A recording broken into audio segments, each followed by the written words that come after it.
How's everybody doing this evening? Probably the most important thing before I talk to you about ClaimPay, my colleague just reminded me. Our focus is to make sure that we get the property owner whole. Okay, we want that person to be back to square one. I can come up here and give you all types of terminology about how many years we've been open, how many claims we've processed, but you know, these property owners are in a contentious spot right now. Okay, they're some of them are living out of their cars, some of them are living in hotels. So our job is to network with everyone up here, and just like I said, try to get you right back to where you started before. So please, if you have any question, I run the Windows division, which is a division that's kind of been neglected a little bit.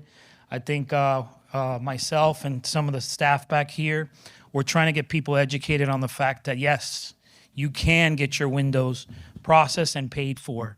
So I appreciate your time here. Please, when you're done, come back and we'll have a conversation about it, okay? Thank you.